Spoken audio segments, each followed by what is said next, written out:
everyone. Welcome to Leading with Agility, the show that uses the world around us to explore how leadership can be inspired by agility. I'm your host, Arif, and I'm joined by... Me, myself, TK, as always. Hello. Hello, everyone. Thank you for joining us. And we're back with another episode, and it's an exciting one, I think. And we can't wait to get stuck in. Let me introduce a little bit about what we're going to be talking about. So you're probably familiar here in the UK. We've had the news that The Body Shop, a well-known retailer, a high street store that's been around from the 70s, is going into administration. Sad news indeed, yeah. Yeah, sad news. And unfortunately, it's going to result in the loss of hundreds, maybe thousands of jobs worldwide, not just here in the UK.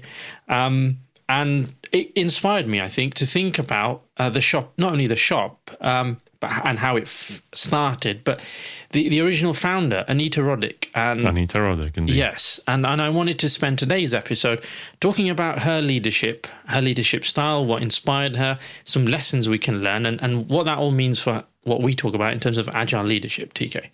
And I've done some research myself, and it's a very interesting person, a very interesting leadership style. And it's been around for quite a while.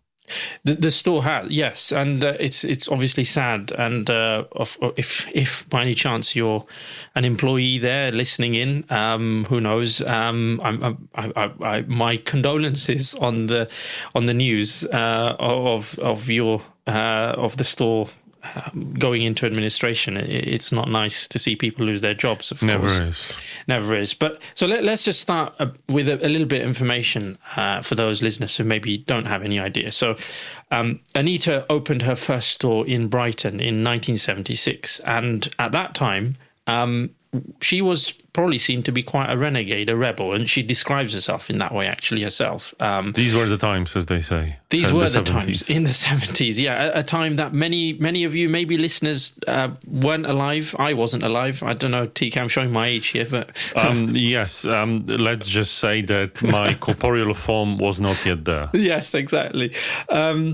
And so her business idea was all about selling ethically sourced beauty products. And she was all about the environment long before climate change was ever on the agenda. And, you know, at a time when, and she talks about other items were on the agenda, the Vietnam War and so on. So this idea of the thinking about the climate, ethically sourcing items and so on, and selling products with that mindset and that approach was completely radical.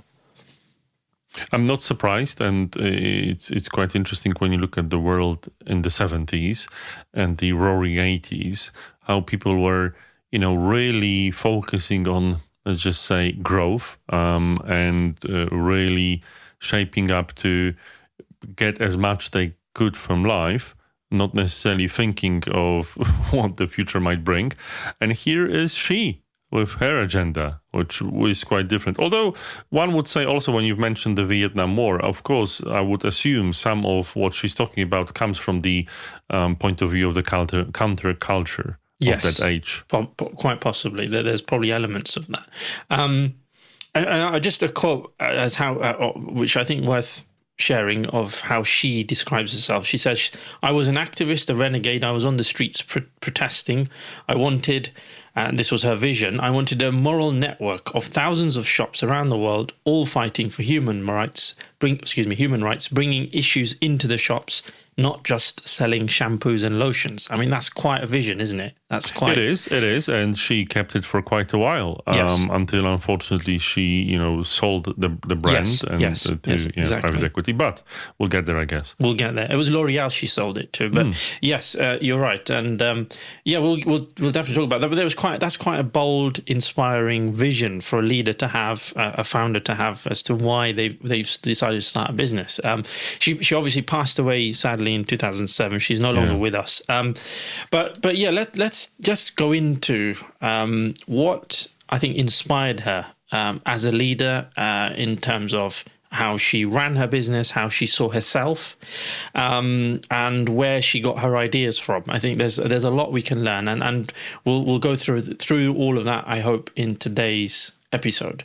So to start with, I think it's worth talking about her inspiration, and she references the Quakers as being one of her core inspirers in terms of how business should be conducted. And she says that the reason for that, or the reason why she was inspired by the Quakers, was she to her, they were fundamentally good business people, i.e. they never lied, they never cheated, they never stole, and they gave back to the community that gave them their wealth. So there's a strong moral element, and we'll come on to some of that, in how she was inspired by the Quakers, clearly. Many people actually mention the Quakers as, a community that inspired them to do good, and, with their unwavering ethical rules. It's not a surprise. And, well, you need a compass, you need a North Star to base your ethics and your values on. And I think, with Quakers, could choose worse. You could, exactly. You can't really go wrong with that, isn't it? In terms of how you would expect most people, including us, TK, running our own business. Well, one would say it depends on the type of the business, right? If you want to have a ride-hailing, let's take Uber, right? And they, I wouldn't necessarily say that they take Quakers as their founding moral North Star. They're, known for their sometimes questionable business practices, let's just say that. Yeah. But on the other hand, that's their brand. They rolling high, rolling very actively, dare I say forcefully, and you know what you're getting into. Yeah. So for each their own. Horses for courses. Horses for courses, indeed. And just touching on to that moral aspect, right? She talks a lot, or she did, of course, it should be in past tense, isn't it? She talked a lot about how leadership to her was, it wasn't just management, and I know we've talked about this ourselves. We do talk about it. We actively advocate a lot of this in terms of the work we do. But this idea that management is one thing, yes, but leadership is something else. It's a whole being. It's about how you approach and how you filter everything around you in the world you are, in the world of work, and the stance you take and the impact that has on the world around you in the organizational setting, but also beyond that. And I found that there's a lot of affinity for me personally, I think, TK, in what she was talking about in that sense. That's true, but there's so many big words you've said, and I think leadership can also be, as the name of our company states, humble. Yes. You don't necessarily have to say that aloud, because sometimes it can be quite intimidating when you're trying to aspire to such high grounds of morality and life-changing. Yeah.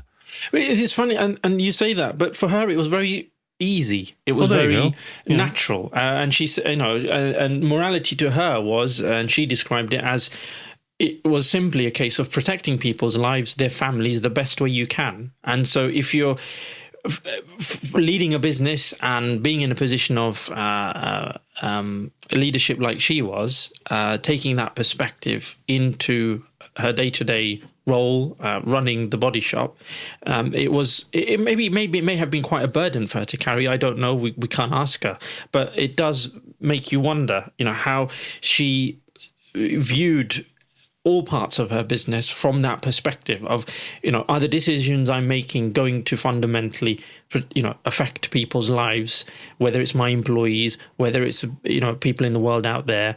At the end of the day, as we said at the start, she described herself as a renegade, as an activist, and human rights were very important to her, along with obviously climate issues.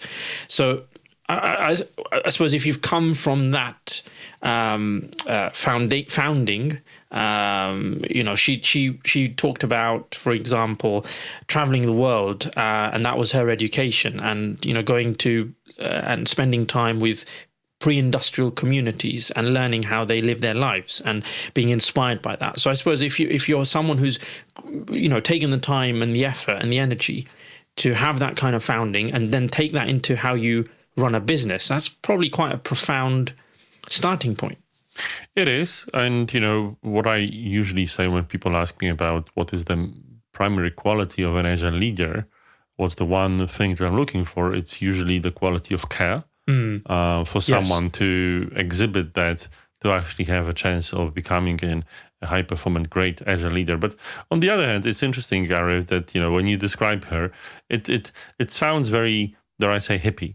And some would say, well, it's all well and good, but we have a responsibility of care to our employees, which means we need to make our business grow and be successful. Some people prefer to exercise this duty by, being, I had the word, professional. Yes. And it's interesting when you meet a person, as you said, that draws her inspiration from the areas that you've just quoted, running such a huge chain. Definitely something to that I think is an excellent point, because she recognized that contention, if that's the word. Yes, she recognized that contention herself, or that tension. Sorry, I should say. My words all over the place. So apologies, but yeah, she recognized it herself because, as you mentioned, or we may have mentioned it at the start, she later down the line, when the Body Shop became more successful, they ended up floating it on the stock market, and to her that was a seminal moment. She thought, or she envisaged, maybe naively looking at it from the outside, I don't know, that would give her the ability to change maybe the wider system, and not just have the effect that she had through the stores she had.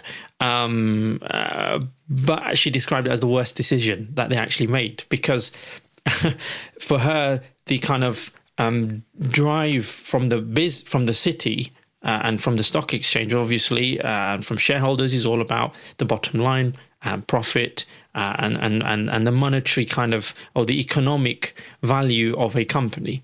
And she said, well, look, for me, running this business, it's more than that. We want to change the world. We want the world to be a better place, etc. As you may want to define that as being hippie, perhaps. But so there was a clash in values. There was clearly a clash in value systems for her. And she described this, as a quite interesting, fascinating aspect in its own right. I mean, look, Arif, if you go to a stock exchange, you obviously are going to the lion's den of people that, of course, are obviously focused on profit. Yeah. If you go to a church, a mosque, a nightclub, a swimming pool, a gym, all these things are there for a reason. She should have floated on a happiness exchange. Now, I know I'm ironic, but it's a bit naive to expect the city to focus on, and I understand she wanted to change the world, and, she is definitely much more successful than I am, so what can I say? She had an impact. So she had an impact, right? But on the other hand, it's just, for me, maybe it's a reflection on, look, if you're going to a place, like, for instance, we're talking with a client that a heritage organization, really well known and has a certain value. Don't expect them to be, completely different, as in maybe representing values that we'll now talk about from Anita Roddick, right? It's if you're going to the stock exchange, well, there you go. When in Rome, there you have it. Yeah, would do as the Romans. Yeah.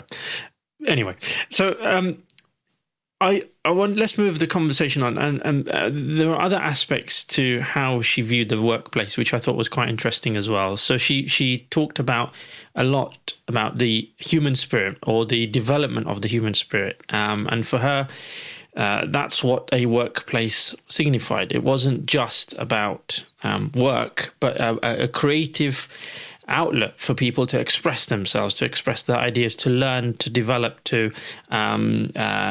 improve themselves as human beings. So I thought that was quite a nice idea, and she did that in her own way, by the practices of her, through her leadership style. We're going to come on to some of that a bit later in terms of how she communicated with her staff, for instance, and there's a lot of good stuff that I want to talk about. But yeah, just pausing on that, she was inspired by Mahatma Gandhi, and she found a quote of his on the wall of a bank in India, and I'll read the quote, and the quote is, it goes, from Gandhi, of course, I define spirituality as being in the service of the weak and the frail. And she said that was an epiphany moment for her. Fascinating, isn't it? It is quite fascinating. Also, I'm just thinking about, the history of the Body Shop and the fact that at the start, when there's a small number of employees, small number of stores, it's easy to be a strong driver of culture, whatever you want to be, especially a culture like this. But as you grow, the impact of the overall culture of the country, of the region, of, just society that you're living in is going to creep in, and it's going to be very hard to create a bubble like that. Yeah. And that's true. Although financially, she said they were doing extremely well, up to the point that they went for that stock exchange listing. So clearly, she did tap into a mood within, here in the UK, maybe also abroad, that people bought into something. And one of the so we've talked a bit about what's inspired her. We've talked about the Quakers. We've talked about this quote from Gandhi, and we've talked about maybe there's that, as you said, that counterculture, the hippie maybe environment or movement of that time. She didn't herself mention some of those things, but perhaps you could consider it as a wider context. Let's talk a bit about what she didn't like, right, from a leadership point of view, and what she saw was negative in terms of how businesses and organizations shouldn't run. And one of the things that I in my research found or came across was she strongly detested ruling by fear. That was something really, I would say it was the antithesis to how a leader should behave, to the extent that, in her view, fear at that time, I suppose, maybe in the 70s, 80s, 90s, more pervasive than it is now, not sure. But it was very institutionalized. And she talked about fear being part of many systems, whether it's governmental, educational, faith. She described the patriarchy as well, and so a lot of this stuff is interesting in terms of where she got, what she was looking at, how she was viewing the world, but then that made her obviously behave in a completely different way, ensuring that there wasn't that fear in her workplace, which I think was quite powerful.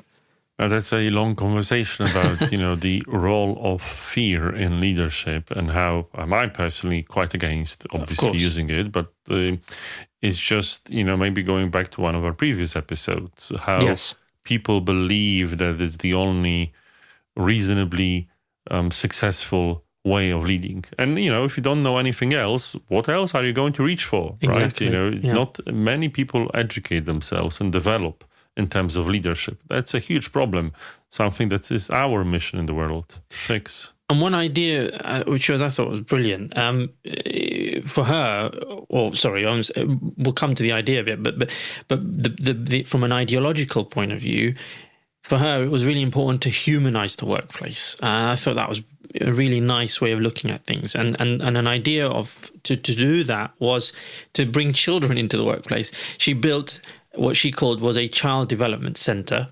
for kids of employees, so that employees could bring their children to work from the ages of, some babies to about 5 years old or thereabouts. So she found that was a way that would just, I suppose, help soften some of those kind of behaviors and approaches that leaders or people in the workplace may fall into, those traps, isn't it? That may lead to that fear.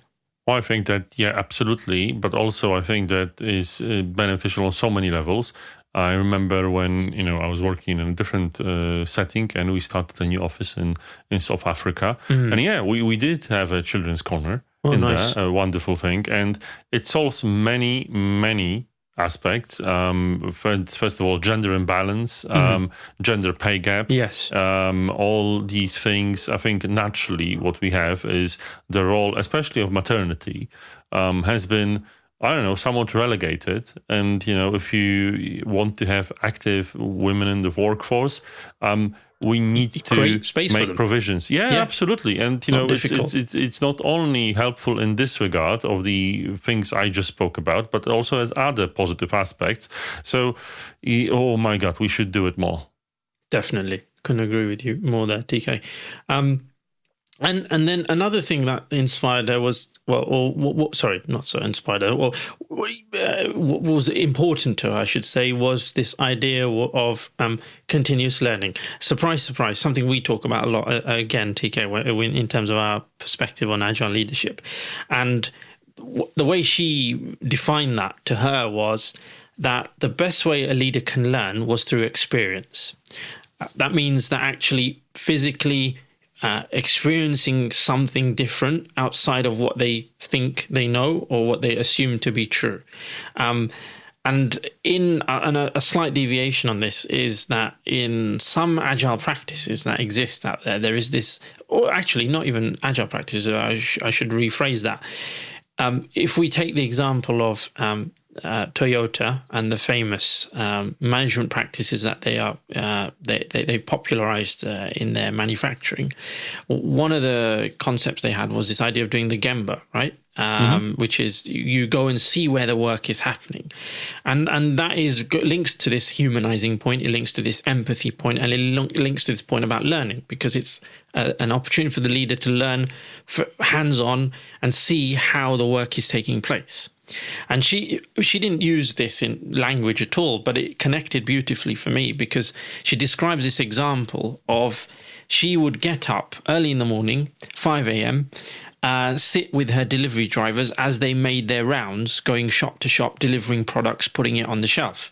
And she said that was the only way for her to really understand the life of a shop worker, someone who's probably on a lower wage, who lives in a different lifestyle circumstance to you as a leader, perhaps. But it meant that she was able to better understand their needs, their needs, how they live their life, humanize them, and also learn something in terms of how the business could run.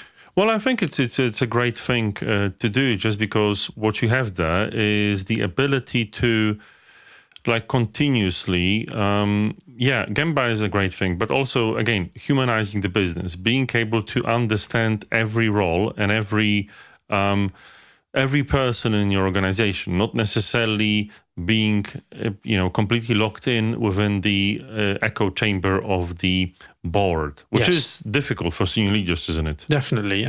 She gave another example, which was interesting. She talked about, now, the time reference I'm not clear on, because the interview where I learned, the interview that I was watching and listening to of her, where she described this, the time reference wasn't clear, but she described Levi's going through a restructuring program, and she found that quite inspiring. So there must have been something quite important to her in learning from how Levi's conducted that restructure. And she just said, look, that's an example for her of how leaders should look outside of their bubble and learn from others in terms of what good looks like or what is possible. Don't just think about, cost cutting. I know what cost cutting is. I know how to do that. I know how to restructure. That's, we follow this model and we just do what we've always done, which is quite interesting. So again, it goes back to what we said, which is this idea of continuous learning means putting yourself in positions, in shoes that you might not be familiar with, if you really want to develop and grow. Good point. You can't grow without continuous learning. If you try, sometimes it's by accident. But okay, some companies and organizations are successful by accident, but that's fine. Yeah. Can happen too. It can, definitely. So I think at this point, let's move on. And I wanted to focus on a couple of things in terms of communication, especially, because from the research I was doing, it became really clear to me that communication was a really critical skill for Anita, in terms of not only how leaders should communicate, but the impact it can have when it's obviously not done well, and how it really helped her grow her business as well. There's some interesting examples which we may come to. Interesting indeed. But let's just broadly to set the scene, TK, what would you say about communication as an important tool for leadership, and then linking it to the agile leadership that we talk about? What would you say to that, if anything? Well, it's a broad topic, right? Communication is the leader's primary tool. But it's not only words, it's obviously actions. It's obviously how you show up. but we'll talk about some other, like if you communicate face to face, or there's a famous quote about belly to belly, how important your whole self is when it comes to that. But I think maybe fundamentally the important thing is congruence, that all the ways you are showing up are actually congruent to build trust. Yeah. I think that was, doing my research, that was very important to Anita. There's a couple of examples that we'll go through, but one quote that stood out for me, and we'll maybe come back to it. She said, "Without communicating authentically, as in as a leader, during times of change, you'll see the biggest explosion of corporate anguish." That's quite... That's quite a profound thing to say, isn't it? And the authentically bit was really critical. As really interesting. But so we'll come to that. But from the perspective of qualities of an agile leader, we talk about cultivating trust, autonomy being quite important. We talk about self-reflection. We talk about continuous learning. All these are qualities. Is there, without this communication, or this skill of communication, I suppose none of that is really possible, is it, TK? No. And you might have a leader that has it all in their head, but they're not able to express it. In fact, I was a member of an organization called Toastmasters, which was all about that. People having great ideas, but not able to communicate them clearly, and helping them have their own voice to be able to, actually talk about it. So the first example I wanted to share around communication was a really interesting one. We talked earlier about the culture of fear, right? And we talked about humanizing the workplace. And one of the examples that she gave of how she, was actively trying to ensure that didn't occur, and that didn't happen for her and her business, was every employee who started at the Body Shop was given an employee handbook, and in that employee handbook were 6 red envelopes.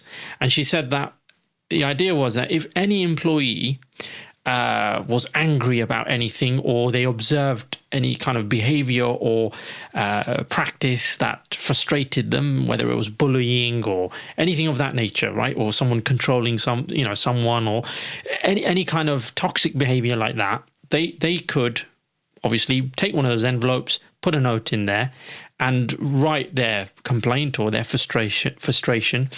And they would ensure that within 24 hours, either Anita or someone from the board would have had a face-to-face meeting with that person. Okay, quite a commitment, isn't it? Quite a commitment, isn't it? And she said that really cut down hierarchy of organizational structure.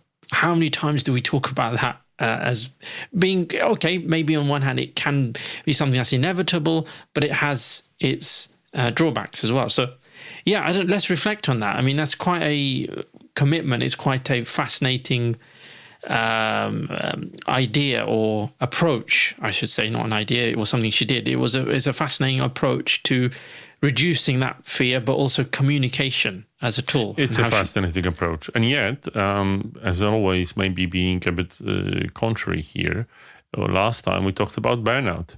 I was wondering if you have, a large network of employees, a large company, how this would contribute to it, right? Possibly. So on one hand, you're trying to delegate, you're trying to trust people. On the other hand, you're making yourself really available to them. And that would lead to one of the, conditions for burnout, which is constantly switching contexts. But I'm not criticizing that. That's definitely a great thing to have. And I think what needs to happen is every leader in the organization needs to do that. It cannot only be centered on the top board. Yes. So we are able to split the load, and we're able to carry this weight all together. But I think also, to me, it tells me something about the environment of trust that Anita created. And if we talk about that being a key quality for an agile leader, to be able to create that environment, I think this is a great example of it, where she's made it very clear that we're here to listen. We'll address your concerns. We will act and be proactive in being with you through whatever that challenge is. And you are being supported. Indeed. You're being supported, exactly. It's safe. It's a safe environment. You can share it, and there's no. It's the opposite of this whole blame culture, isn't it? As well, I think there's a lot here for me anyway. No, you're right. I think it is the opposite of blame culture. It's just interesting what happens when a problem like this occurs, and how do you fully remove blame and judgment? Not only that you just stop talking about it, but it really does not occur. That's the thoughts I have. And this is one of the first examples of you mentioned it, you teased it earlier, TK, what Anita calls belly-to-belly communication. And so this is, I like this phrase. It's a very English phrase, I think, of the use of the language of the belly. But if you visualize that as a metaphor, it is about being right next to that person and being with them, or being in front of them and being open and transparent. And you're not hiding behind electronic means or someone else being able to deliver that communication. And there's two other examples I want to go through, but this is the first example of what she called belly-to-belly communication. So let's go through the other examples, and then we can expand on that, I think, a bit more. The second one that I want to talk about was, and this is a common one I'm sure that many of our listeners have experienced before, or if you're a leader, you may be part of that process, whether in the past or you may well be part of that process in the future. And that's just, the fact of redundancies and difficult periods of change. How do you deal with that type of really tough situation where, for whatever reason, redundancies need to be made? Well, you definitely don't sack people over Zoom like this ferry company. Well, yes, without giving some of this away. So that's one approach, has its significant drawbacks, quite rightly, TK. But this is where she was trying to talk about this idea of authentic communication, right? And not being able to do that meant having the risk of corporate anguish exploding in your face as a leader. So the example she was talking about was at one point in time in the company history, they decided to switch from being a manufacturer of beauty products to a more significant retailer. And that's how we know the Body Shop today, of course. But that involved almost 300 people potentially losing their jobs or facing redundancy. That's pretty big for a small business like hers, who at the time where they were based, they were the second largest employer. So she decided she would bring in community leaders, the police, the council, councillors, and she hosted what she called a conversation cafe. I thought, brilliant. We use conversation cafe. We use this tool when it comes to bringing people together around difficult topics. So, to hear and to learn that Anita was doing this back in the 70s, 80s, whenever it was, it's inspiring. But anyway, we'll come back to that. So what did she do to avoid this corporate anguish? So she said, look, what we decided was we told everyone, all employees, that all of your service and benefits would stay the same for the next 9 months. That's quite a commitment to start with, right? And then she said, we'll retrain anybody, as in all my employees. You'll all get retraining, and I'll even offer retraining your family members. So you can be whatever you want to be in terms of your new role. And she then said, on top of that, it wasn't enough. She said, I'm going to offer a £1 million, and at that time, I'm sure that was a lot of money, entrepreneurial fund to help kickstart any business idea you've got. I thought, as a summary package, I mean, that is pretty generous, one would say, but also I think it's very human. I think she's recognizing and appreciating that there's a high human cost to a decision like making redundancies. Yes, although obviously it's a great package, but I would assume that a lot of these people would actually prefer to keep their jobs. And, it's an interesting that they made a decision to move away from manufacturing. So, it's always important to look at the whole picture, right? I'm sure that she tried to sell the factory for someone to continue the production and so on, which would have been more beneficial. But as a leader, your decisions, however they make sense for the business and for the rest of the employees, would put others at risk. And there's always something you have to battle with. Oh, certainly. I think she recognized that herself. And when she was describing this whole situation, she talked about it as being one of the worst decisions she had to make. But I think she held on to what we talked about at the start around taking that inspiration from Gandhi, etc., around doing, and the Quakers, which is, not doing things in a way that would, what do you call it? Start that again. I lost my thoughts. Sorry, TK. I don't know what I was saying.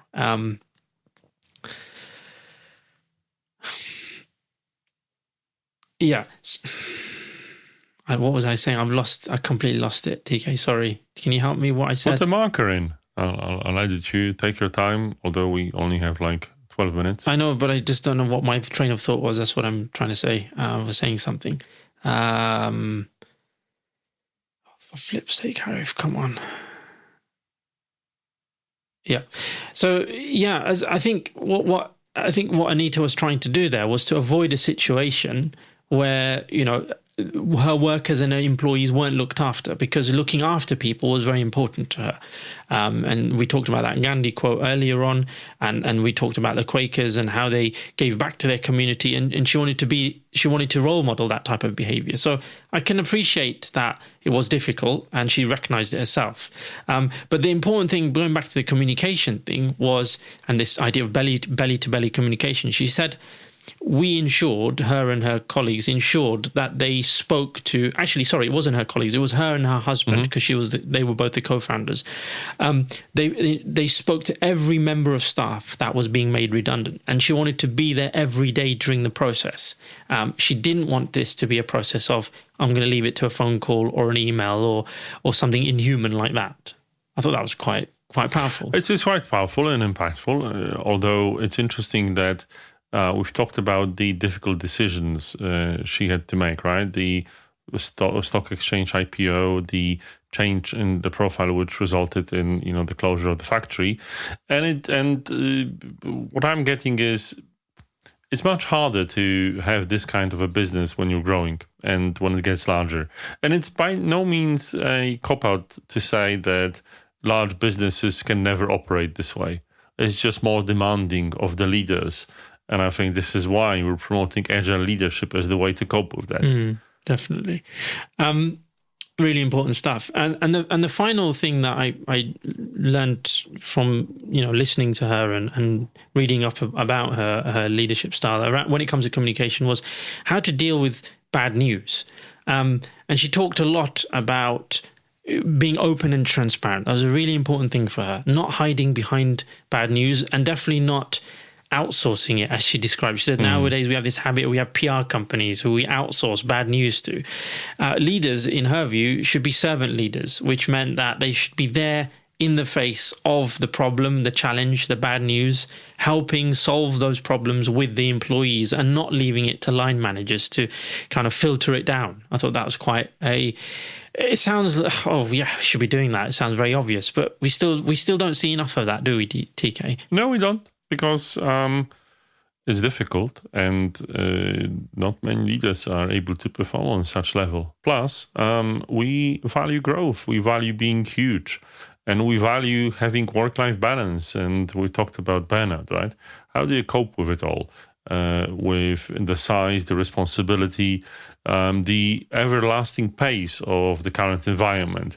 And this is why, and again, you might want to go back to our previous episode. You might go back to our latest webinar on our LinkedIn profile when we talked about the strategies to deal with that. Essentially, agile leaders really have to focus to be able to put your own mask first before you help others like this. Yeah, definitely.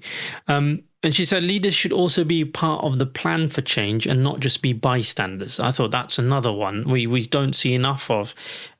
Leaders talking about, yes, she said, if there is bad news, you've got to be able to front up, say what the bad news is, then give a clear vision of what is going to happen, what's going to be different, how you're going to deal with it, and then be part of the process for change, not stand on the side and allow other people to then communicate what's going to happen. Be the change you want to see in the world. That's another Gandhi quote. Exactly. So, and how she did all of that was really interesting. One technique, one idea I think we can all take something from was this idea of storytelling. She said that, every week they would produce a video and disseminate that to all the stores. And the video would be full of inspirational thought leadership that they were discovering around the activism they did, or there would be stories about latest issues that maybe were coming up that affected their work. They fused it in with music and other, creativity to kind of tell a story in an inspiring way, communicate in an inspiring way to her staff and her stores. I thought that was a very fascinating way of communicating. We talk about storytelling, but that's a very unique way of doing it. It's a very unique way of storytelling, but I would much rather, it's probably, due to current times, but in my personal opinion, I would like to hear the stories from the people that are creating the company. Anita, very humanist leader, but in my view, I think what's really important is not her communicating, but her bringing up the others that create her organization. Because it seems to me that from the stories we're telling, a lot of it was around her. Yeah, that's it's a thought to ponder on, and one we can think about as we slowly exit our way out of this episode, which is what can we? So let's do that. Let's summarize. I suppose what lessons can we learn? I mean, we've tried to share with you, what's inspired her, what things stood out from her leadership style, some of the ideas around communication. TK, I don't know, how would you summarize what we've talked about? What kind of lessons do we think we should learn? I think everyone has their own style, right? And you can clearly see a leader that had a lot of passion for what they were doing and shaped the organization in her own image in a way that was successful. And yet, because she was going against the grain, it was difficult to keep it. And finally, private equity, stock market, all this just got her organization away from her. Then, unfortunately, she perished. And finally, the store is going into administration. So it just is, even though we talked about a lot of the positive things about this organization, it's just important to make sure that, again, maybe getting back to last episode, burnout is not only personal, but also organizational, right? It's important to be sustainable. And she had a wonderful business about sustainability of her product. And yet, unfortunately, she couldn't make her business sustainable. And here we are. Yeah, that is definitely a summary of one way of summarizing. I'd like to take it a bit more positively, which is I think there's some really great ideas and inspirations that from her leadership style that I think all leaders out there, plenty, that can take from her and apply in your own work. And whether it's belly-to-belly to communication as she defined it, or humanizing the workplace in a different way, or whether it was being inspired by other movements, or Quakers or whatever it might be, to help you lead in a way that contributes to this idea of agile leadership. Being more reflective, continuous learning was critical for her as well.